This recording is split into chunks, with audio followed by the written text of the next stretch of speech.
Հայաստանի ազգային գրադարանի պատմության ցուցասրահում բացված բացառիկ ցուցադրությամբ ազգային գրադարանը, Երևանի պատմության թանգարանը եւ Նաղաշյան ընտանիքը նշում են փայտարվեստի հայ նշանավոր ներկայացուցիչ Եզակի Զարդանախշերի հեղինակային ոճի վարպետ Հովհաննես Նաղաշյանի 150-ամյակը։ Հոբելյանական ցուցադրությունը ներկայացնում է Նաղաշյանի ստեղծագործական ժառանգության առ այսօր անհայտ էջերը։ Առաջին անգամ ցուցադրվում են վարպետի երբևէ չցուցադրված էսքիզները, աշխատանքային գործիքները եւ նրա ժառանգության բացառիկ նմուշներ, որոնք նաղաշյանական ձեռագրի, մտածողության եւ ավանդույթի խոսում վկայությունն են։ Եվ բնավ պատահական չէ, որ հենց ազգային գրադարանում է բացվել այս ցուցահանդեսը, մի վայր, որտեղ այսօր պահպանվում է Նաղաշյանի ամենամեծ հավաքածուն, սկսած Ալեքսանդր Մյասնիկյանի համար ստեղծած գրասեղանից մինչև բացառիկ զարդանախշված գրապահարաններն ու պատվանդանները։ Պետք է անպայման այս բացառիկ նմուշները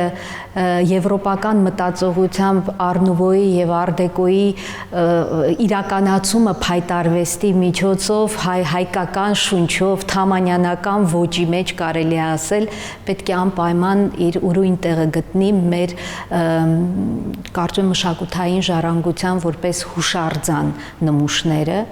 եւ մենք նախատեսում ենք հավաքագրել հնարավորինս ցանկը մինչ օրս դեռ գոյություն ունեցող եւ դիմել համապատասխան պատկան մարմիններին խնդրելով դա բերել հուշարձանի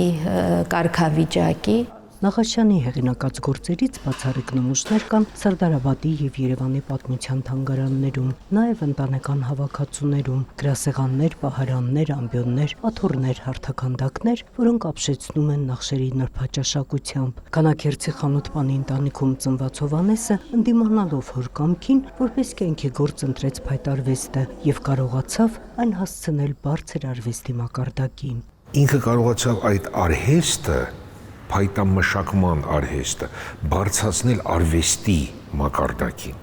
եւ դա մենք կարող ենք տեսնել այսպես դեկորատիվ կիրառական արվեստի նմուշներ, եթե այսպես գիտական լեզվով ասենք, բայց իրականում ինքը կարողացավ այդ դուրս գալ արհեստի սահմաններից։ Այսօր Նաղաշյան ընտանիքում խնամքով պահպանվում են ոչ միայն վարպետից մնացած եզակի մասունքները, այլև հիշողությունը մեծ պապի կերպարի, արվեստի ու սկզբունքների մասին։ Վարպետի ծոռնուհիները հիշում են նրա հետ կապված ընտանեկան պատմությունները, տատիկից լսած վարկածը, որ Նաղաշյան ընտանիքը սերում է մեծն Նաղաշ Հովնաթանի տոհմից։ Վարպետի ժառանգորդները հետևողական են լինելու նրա արվեստի հանրահռչակման հարցում եւ փաստում են, եկել է նրան արժանին մատուցելու եւ նրա ժառանգությունը պետական հոգացության ներքո պահելու ժամանակը։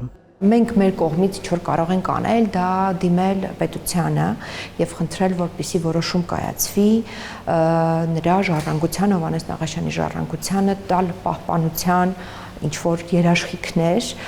կամ ճանաչել որպես մշակութային արժեք եւ հավաքագրել տվյալներ նրա գործերի մասին, որոնք գտնվում են թե պետական կառույցներում, թե մարդկանց տանը։ Բացառիկ այս ցուցադրությանը այցելուները կարող են ծանոթանալ մինչև սեպտեմբերի 30-ը ազգային գրադարանի պատմական միջավայրում բացահայտելով Հովհաննես Նաղաշյանի ժառանգության ֆենոմենը։ Նունե Ալեքսանյան, Էդգար Դավթյան, լուրեր։